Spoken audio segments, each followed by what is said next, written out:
Hey folks, in this episode of the Light Podcast, I'm sitting down with Daniel Kordon. We're going to be talking about landscape photography and NFTs.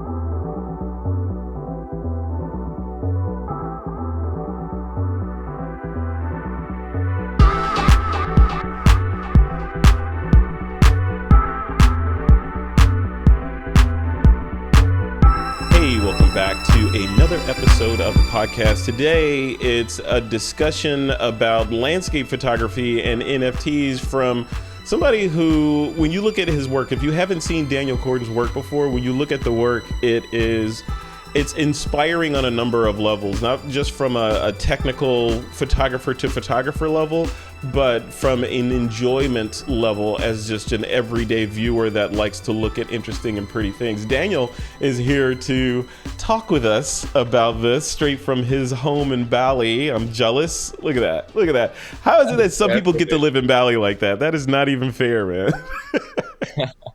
Yeah, I have some tropical stuff outside. It's a beautiful sunrise right now, and evening in USA, right? So it's 12 hours. Yeah. It's just after 4 here. Yeah.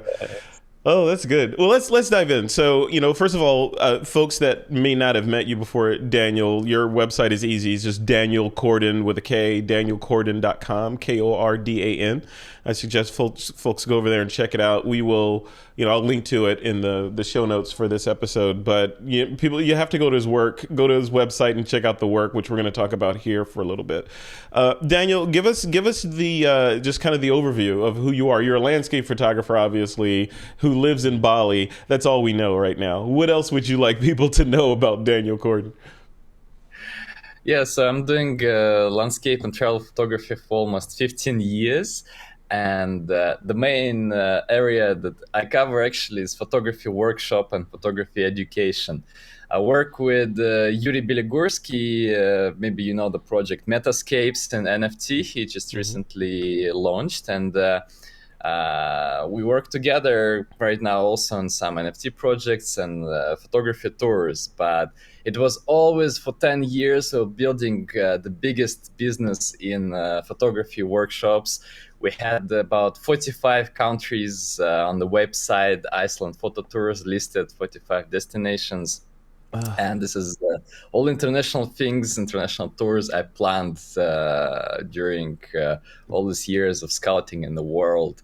So this is was always my main job, probably until NFTs come to life and I become a little bit more flexible also with my art and my work. So I also released a few online courses as well, listed on KordonLandscapes.com. These courses were filmed in Oregon and Washington and USA, and also in Iceland. Winter course, how to shoot aurora, ice caves, seascapes. This is kind of online workshop. So I guess that's all people need to know. Just come to website danielkordan.com and my landscapes, my photos, they will tell better than me right now. And they do, man. They do. Seriously, looking at your work, it's inspiring. Like the problem with I think looking at and speaking to amazing photographers like yourself is I get inspired every single time, right? So I'm looking at your work, I'm like, holy crap, I want to do that. And then I talk to somebody else who's doing amazing portraiture and like, holy crap, I want to do that. So it's amazing. And I want to bring up your website, danielkordan.com, right now on the feed here.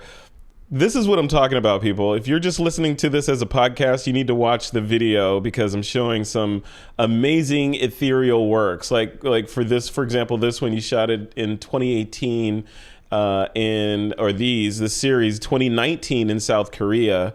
These shots just look like they're straight out of a storybook. They could easily have some sort of elves in here or something, right? These look ethereal. So how do you conceptualize one of these shots and execute? And I'll pull one up. One that spoke to me was literally this first one here.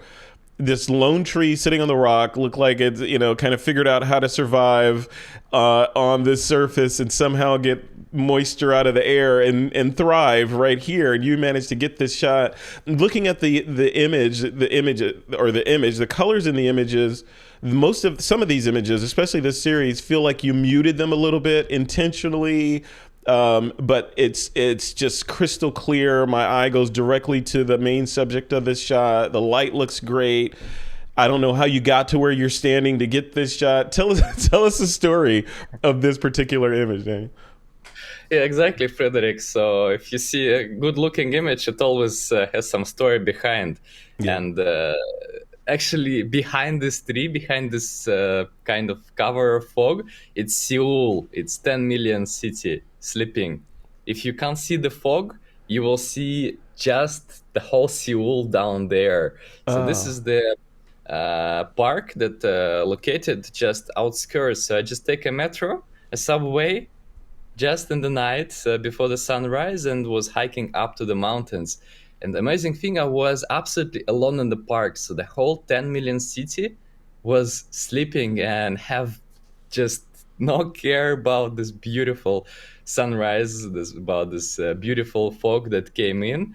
It's just incredible that next to the 10 million city, you can be absolutely alone in the nature and do these things like this.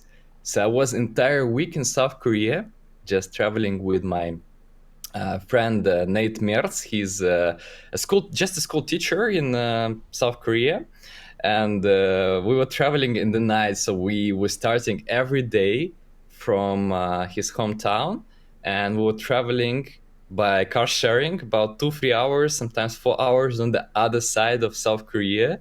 Then hiking maybe 2 or 3 hours. Sleep maybe half an hour under the tree, then shoot sunrise, and then go back. So he come back to work to his kids. In the evening, we have dinner and we start again. So after 3 or 4 days of just photography like this, the kids were asking him like, Nate, why are you so tired? Maybe you're sick? So yes, it was totally destroyed, but it was really worth it. All of these trees, they're located all around South Korea. So it's not just one spot, as you can imagine, but these are located all just in the south, in the north. So every day we needed to come and hike to one of these trees. And you find another tree, right? Yeah, to find another tree. So this was trip dedicated to this kind of bonsai pine trees that just hanging on some cliffside to make the series of images of all the most beautiful South Korean pine trees. So I'm curious about a couple of things. So when you kind of decide to go on an adventure like this, right? That was like, I guess it depends, right? Is going to be the overall answer. But were these shots planned? Like, did you know that these kinds of trees existed hanging off of cliffs like this? And you're like, one day I got to go there and spend some time and photograph them. Or was it more serendipitous? Like you're just visiting your friend and he's like, hey, let's go shoot. How did this come about? Was it planning or serendipity? Well, I think it's a combination of both, because before coming to any of the trip around the world, you need some serious planning. So you need to put all these spots, all these points on map and plan logistics. But sometimes it's like more chaotic because you depend a lot on your local friends. Like in this case, in South Korea, I was depending a lot on Nate, on my South Korean friend, because I can't even rent a car myself. In South Korea, it's impossible for foreigner. So I was kind of depending on his schedule, on his thoughts. And once you're there, let's say once I was in South Korea, I also have a lot of friends all over the world. It's like among all the followers, among all the fans. And then they were suggesting me the places to go. Let's say they can tell me, okay, Daniel, this is the cobra pine trees and there will be fog tomorrow morning. So we have these favorable conditions. So just come to this place tomorrow and possibly you'll see the fog. And I trust local people. So this is how I do my photography. I'm just having friends all over the world, and they like to travel together. They like to hang out. So always stick to community of people, of friends. They can That is take you to the best spots. Just be open for it. that is fantastic. And I'm curious. You mentioned at the beginning when we first started this that of course, the Daniel Kordon workshop series, and now you have the courses on the other side, and we'll link to those, like I said, of course. But the the impetus for a trip like this, like, are you heading out there? Like, or the Daniel of years gone by when you were leading up to like having a successful workshop business, were the majority of your trips just, okay, I'm going to go travel to wherever, pick up a beautiful spot on the map, and it's for research for a future workshop series, and as I traverse my way and learn things about this area, making notes of what would be great for my tourism or my workshop participants? Or are you going for yourself to take photos because you're a photographer and you can't not take photos, and then you bookmark that place and say, oh, that would be a good place one day to do a workshop? Which comes first, the chicken or the egg with that? Like dinosaur of the egg, yeah. Yeah. Yeah, so the Exactly. first, of course, it's your passion. It comes from your passion and from the places you want to visit yourself. Let's say South Korea, I just wanted to make the series of pine trees. It was ideas in my head for a long time.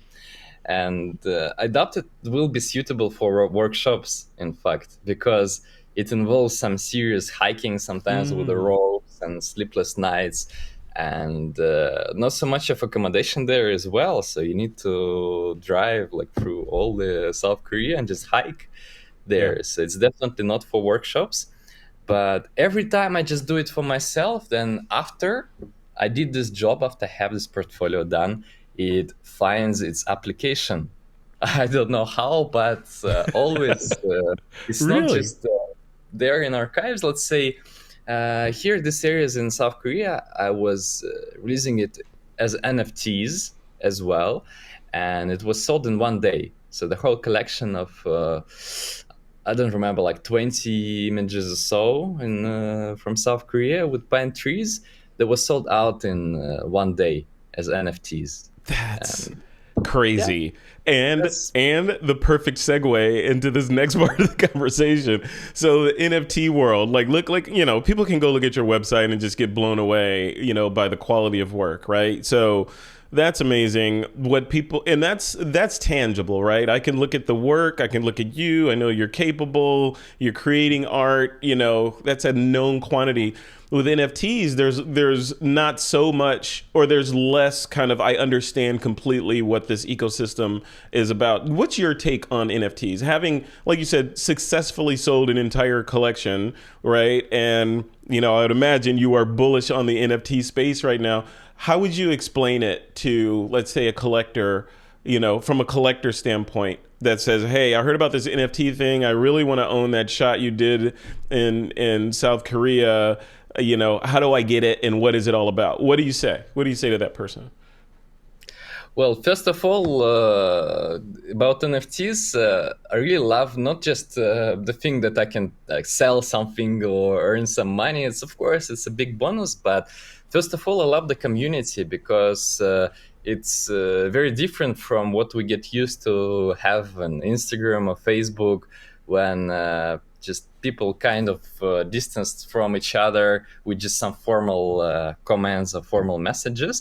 Here, people are open for art, for collaboration, open for all these quotes, retweets, and there are a lot of nice projects born like light and art, right? And Hmm. these projects, they just encompass, they bring people together. Like, I met Elia in February. He explained me in Dubai, and he explained me about the project Light and Art, invited me, and it's like it's so open and so informal. It just kind of opens the doors to something new. It's like a Yeah. fresh air in the whole world of photography, and there are no restrictions at all about the art. Because let's say before, a lot of artists who make composite shots, they were totally bullied by landscape photographers. But now, let's say people who do composites, like put some artificial skies and put some objects together, yeah, they they're welcomed in this Yes. community. Yep. They're very successful in this community, and it's amazing to see that there are no limitations in art. It's a combination of art, photography, and just good people bringing it all together. So this is NFTs for me, and this is how I also explain it to my collectors. Right, you just see you have this beautiful pine trees in your collection, and it's not just a kind of digital image. It has also the value itself as an art, as a photo. As a photo you can actually even print and put in your room on the wall. So it's a connection between the real world and the world of digital images of NFTs. That's something that can transfer you to this landscape outside. Yeah, I wonder the other side of that is, yeah, you know, you have a physical print that you could put on the wall, and then you have the digital, like, certificate of ownership, you know, for that particular thing. I wonder, like, what do you think about the NFT side of the world looking forward? You know, I did say 2030, 2025, even with all of this metaverse stuff coming up. You feel like you're ahead of the curve, and when all that blows up, people will be able to hang Daniel Kordon artwork and photography on the walls virtually in their virtual metaverses. Is that where it's going? Yeah, from what I see is going on, like people even buying houses now as NFTs, houses or Yeah, cars. yeah. Versus, yeah, it's the future of the art, and it's amazing to have all the smart contracts on your photography. Just I'm wondering where it takes us next, yeah, and Yeah. how you can manage all your photography, all your contracts with brands via NFTs. So I'm trying to be always.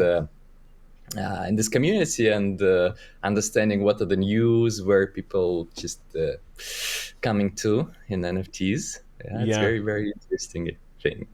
It is. It is. It is interesting because it's. I don't know. I mean, from my perspective, right? I look at the NFT space as we're at the very beginning of it, right? I feel like it's all very new. It's kind of moving in a direction. It's got a vector, right? A direction and thrust behind it. So we kind of know where it's going a little bit, but there's new things. It's almost like when the internet was invented. This is the way I think. I'm curious if you agree with this. Like when the internet was created a long time before it was, quote, discovered, right? But when it started becoming mainstream in the 80s, we had no idea of the services that would be available today. When the internet first came around, it was just email and janky web pages, and now we have Uber and Lyft and, you know, Amazon and Google and all these different services that came up because of this underlying layer that is the internet. I feel like this NFT stuff and crypto and blockchain stuff is the next version of that. This Web 3.0 is the next version of that, but we're in the 80s again. Right? I feel like we're back to the 80s, and we have no idea what it's going to look like, you know, in 20, 30 years from now. Do you agree with that, or is it more kind of fuzzy for you? Yeah, absolutely, totally agree. And when you're at the beginning of something big is going on, it's just amazing to see how it develops. Yeah, Yeah. and Yeah. to be there to see this fast development, that's just wonderful to have. That's why I'm trying to be in this community to join such projects like Light and Art, Hmm. and just always to discuss with people what's going on and what do I need to do next in NFTs, and yeah, just keep in touch with all the photographers. A lot of people who I know before, like even my guides in photography workshops and some fellow photographers, that they're in NFTs. They already formed a beautiful community that supports each other. And I just hope it will stay this way, that people will continue supporting each other than just trying to bullish each Right. other and get the Right. piece out. Yeah, it's I totally wonder. different. why do you think that the NFT community or the photography, the NFT community and then the photography community within the NFT community, why do you think the community of it all came to be like it is? Because I've interviewed several people so far, about this photography and NFTs and their opinions on it, and it's interesting, the underlying constant or the common denominator in all of these conversations, including this one unprompted, has been community.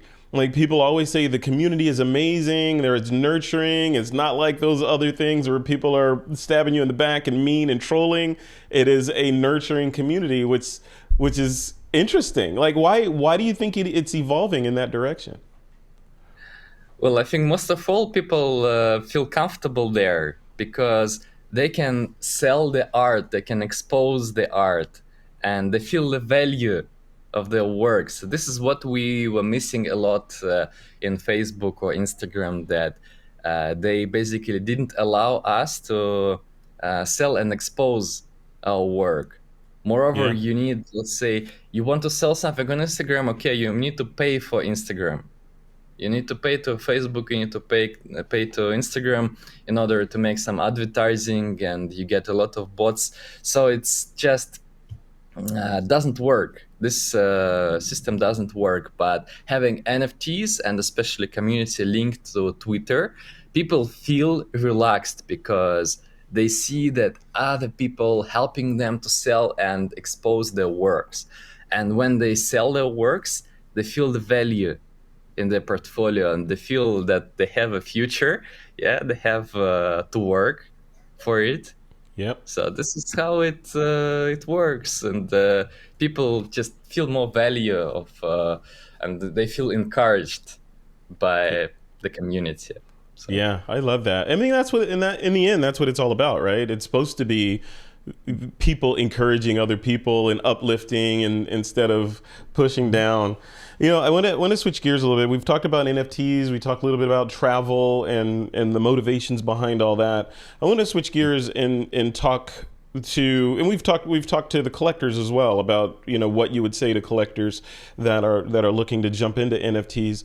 But I'm curious about the kind of the next steps of what you're working on. I was just showing, and you saw, I was just kind of scrolling through your page, of all the galleries, the amazing galleries. And I'm wondering, do you think next steps for photographers, or a next step, not the next step, a next step for photographers is that they should all be incorporating at least a knowledge of NFTs into how they're doing things? Kind of like here in the U.S., there was a couple of years ago at least, and probably still now, there was a lot of conversation about copyrighting your work and how you must register all of your work with the U.S. Copyright Office so that you would have some sort of standing if someone was to infringe and steal your work. So as a result of those conversations, a lot of photographers just started incorporating generating low resolution images to upload to the Copyright Office just to make sure that they were safe. Are NFTs going in that same direction? Like, are we going in the direction that it's just going to be a foregone conclusion? One of the output methods from Capture One or Lightroom or Luminar or whatever is going to be export to NFT. Are we going in that direction, or is that still science fiction to you? Well, first of all, I see that even crypto is now not really regulated in most of the countries. No. Right?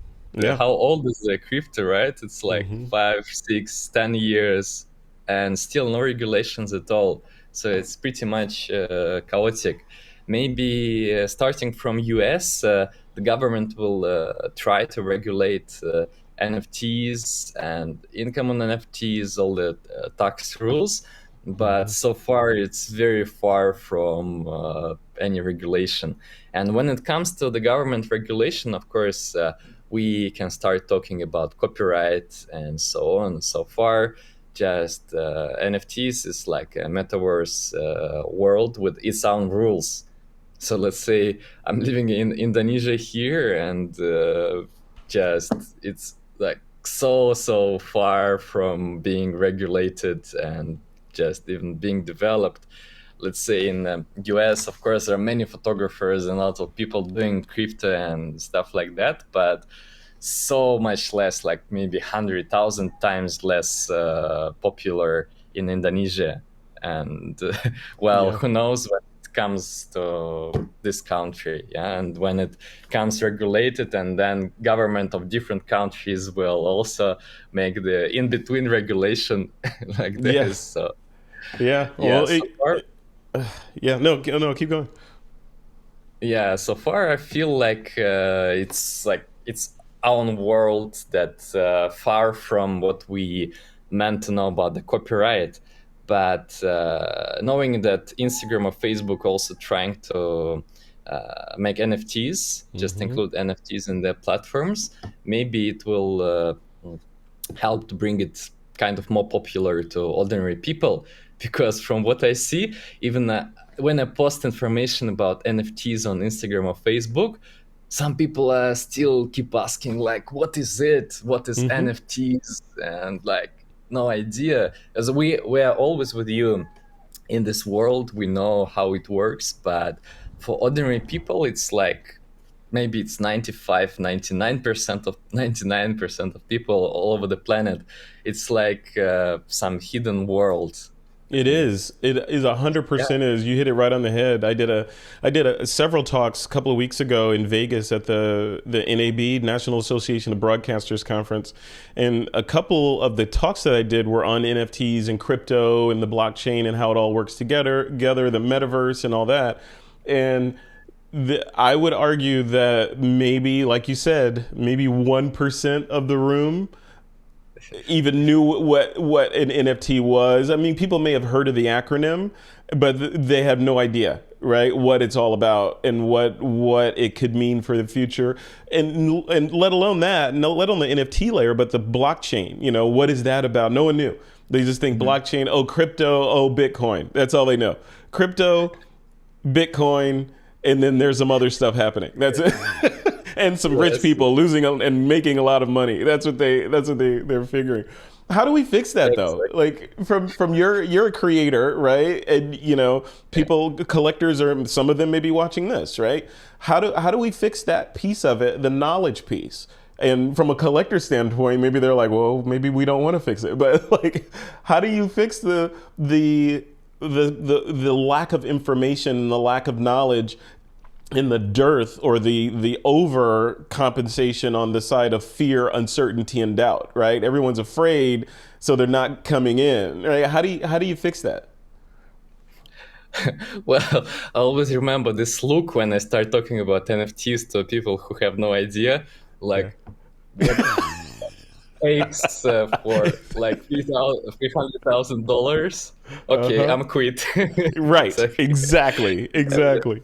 and then it's like 10 minutes, half an hour of dialogue with a person, and most of it is just like he's like, no, no, no, no, no, I will not accept this, I don't understand, so bye bye then, yeah. Yeah. But honestly, yeah, it's just by involving the person in the community.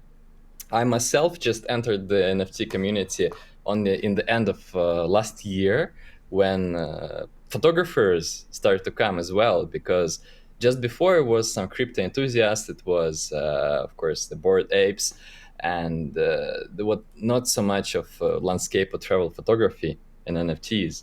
Hmm. But once more people of certain professional, the certain common interest start to come, they kind of building community. And the same happens with artists, the same happens with all the musicians as well. They form their own communities there. It's just about people who surround you. If you have no interest there, just like ordinary person, then, well, I don't know what to find there for Yeah. this person. Yeah. And Yeah. Can you yeah. find something else? Mhm. Yeah. But Yeah. It's from what I see, a lot of people now connecting NFTs to the real world, like Mhm. building real galleries. Like Super Rare just made a gallery in Yeah. New York, right? And people pass by, they come in, they see how beautiful, how amazing is that, and maybe they will be more involved. So once we see NFTs in the real world, basically going to the shop and buying some NFTs, or at least buying making smart contracts on buying the car, renting the house, whatever. So of course that will make people more involved and more educated about NFTs.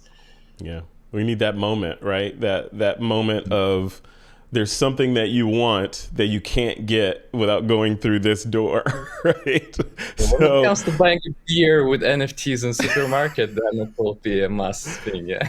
absolutely. That's what they should have done that with like vaccines in the US. You know, if you want to get a vaccine, you gotta pay for it with an NFT. There you go. You kill everything is set, right? Now everyone's vaccinated or whatever. Yes, yeah. Yeah, we'll see if that happens. Dave, before we wrap up here, I wanted to sort of shift gears into the last part of this. I'd be remiss if, you know, I know we're going to have collectors and photographers watching and listening to this episode, but I'm speaking to the photographers right now. So people are looking at your work, I'm sure, on your website, and I know you have it on your website right now, but I wanted to talk about a little bit the gear that you're using to create these ridiculous, amazing images. Like, what are you shooting? What's your favorite lens? What body is your favorite go-to body? What's your favorite go-to lens? And third is your go-to post-processing application to get this Daniel Kordon look. Yeah, so equipment is easy here. It's Nikon cameras because I'm Nikon ambassador and work with Nikon Europe. I have Z7, Z7 II is the main body, and lenses are 14-24, 24-70, and 70-200. Recently, I also got 100-400 for some wildlife and some safaris, but these are essentially free lenses I'm taking on all the trips. Then have some filter sets from H&Y. And what else? The tripod, the backpack is from Gitzo. So I also work with Italy, with Gitzo and Manfrotto on this. And the drone I'm using, DJI Mavic 3 Cine Pro. Also working with DJI on some campaigns for the new drones for them. Good. So yeah. it's the main drone for me. And what else? The editing software is Lightroom and Photoshop. So always combination of Photoshop and Lightroom, because I have some small editing steps in Photoshop that makes this kind of softness in the images, and all the color grading I do carefully in Photoshop. You can always check my courses in Kordan landscapes, to see it. Oh, yeah, thank you, Frederick. I'm ready, man. I'm ready. I really put a lot of efforts in building these courses, so I guess people can learn a lot. Yeah, but anyway, the whole process is there of editing. It's I always add some signature softness and some color overlays that make this kind of soft look of the images, trying not to over edit them and keeping the colors quite balanced. So that's the idea behind. Beautiful. Yeah. Wow, you're doing a lot, from Bali, right? But here's the last question. So we know the gear, we know a lot right now. So, but you're in the middle of Bali. I feel like you're in a jungle somewhere, and you have high speed, reliable internet access. Like, how are you doing that? Is it like you have are you on like cellular, or is there normal internet access where you are, like cable or fiber? No, that is a fiber cable, whatever. There are amazing restaurants here. What? It's a civilization. It's not a. You're not in the middle. See, I'm seeing jungle out of that window right there. That's why I'm thinking. The amazing thing about Bali, you have your villa in the middle of jungles, literally like tropical birds flying around, and then you go out. You have 5 minutes outside. Amazing like fitness center, amazing shopping centers, restaurants of all kinds all around, and beautiful spots like 15-20 minutes driving on my motorbike. You'll reach some waterfalls, volcanoes, mountains, seashore, whatever. That's why I actually moved to live here. I used to live in cold Russia, and to get somewhere from Moscow, it took me sometimes 5-6 hours flying, and then about a day of driving somewhere. So it was really hard and challenging to shoot there. But now it's time to explore a little bit of Southeast Asia this year. Next year, I'll be based here. And then where? Do you know where next, or you haven't figured it out yet? No, I'm actually maybe planning to go to US or Canada as well. There's a lot of places in USA I still need to explore, and yeah, overall just a nomadic life, so I can just live wherever I want. You're making everybody listening to this, you're making everybody jealous right now, because they're like, I want to do that. I want to take those kind of pictures. I want that gear. I want, all that stuff. So people want to be you, Daniel. So maybe they will take something from me and build even like better career and different style. We always take something from each other. This is a good thing about all our photography community and NFTs in particular. Yeah. Well, let's close on that, on the whole NFT thing. Parting thoughts. NFT light.art. What are your parting thoughts for the folks that are maybe sitting on the fence, want to dive in, or both from the artist standpoint and from a collector standpoint? What do you say to those people that are sitting on the sidelines right now? Well, I love this project first because my good friend Elia invited me, and we talked a lot in exposure conference in Dubai about this project, and I love people behind a lot because there are quite famous photographers, and also giving the space to photographers which is starting their career. It's a good mix of just people who are very passionate about what they're doing, and well, what happens in this case? In this case, always each other we inspire each other, all the photographers, and I'm just looking forward to it and looking for new faces in photography, and as well as talking to my best friends, my good friends in Light and Art project as well. And I'm pretty sure for collectors, it's just an awesome project. It's not just a single collection or a single image with just some additions, but that's the whole community that will continue living, and it's a good investment for sure. Yeah, no, I love it. And hey, thank you for taking the time out today to jump on and chat with me. This is, like I said, inspiring. Your work is both inspiring and intimidating at the same time, Daniel Kordon. So thank you, Frederick. You're very welcome. Yeah, and I encourage everyone watching this to definitely check out danielkordon.com. Head over to the website, and the course site is kordonlandscapes.com. Make sure you check that out as well, and check out the collection, of course. Right. So, and all the links to everything you need to check out will be in the show notes for this episode, as well as the description on the YouTube video. Daniel, we'll leave it right there. Thank you, sir. And you have a good rest of your morning, I'm guessing, right? Yes, it's the start of a beautiful day. Awesome. All right, sir. Take care. Enjoy. Yeah. Thank you, Frederick. Amazing talk. Bye-bye. Bye.